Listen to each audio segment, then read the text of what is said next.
আল্লাহ কি সত্যি আছেন?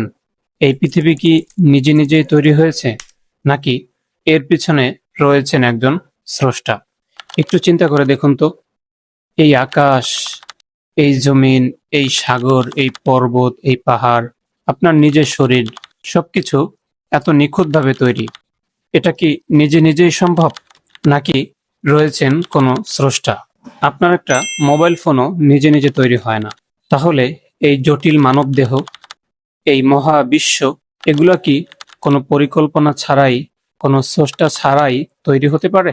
ইসলাম আমাদেরকে বলে আল্লাহ আছেন, তিনি একক এবং তিনিই সবকিছুর স্রষ্টা।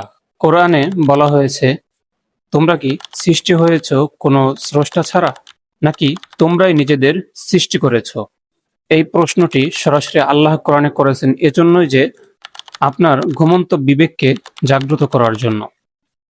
আমরা যখন খুব বিপদে পড়ি, যখন সব দরজা বন্ধ হয়ে যায়, তখন আমরা কাকে ডাকি? যাকে ডাকি, যার কথা মনে পড়ে, যার দিকে ফিরে যেতে চায় মন দেহ, তিনিই স্রষ্টা, তিনিই আল্লাহ রাব্বুল আলামিন। আপনি কি বিশ্বাস করেন একজন স্রষ্টা রয়েছে, নাকি এই সব কিছু তৈরি হয়েছে কাকতালীয়ভাবে?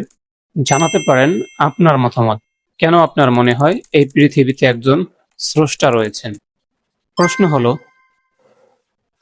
তারপরেও কেন নাস্তিকরা আল্লাহর অস্তিত্বে বিশ্বাস করে না? প্রশ্নের সহজ উত্তরটা হচ্ছে, আল্লাহ তাআলা তাদেরকে শয়তানের মতো হেদায়েতের রাস্তা থেকে বিতাড়িত করেছেন, এবং এই নাস্তিকদের মাধ্যমেই ঈমানদারদের ঈমানের পরীক্ষা নেওয়া হবে।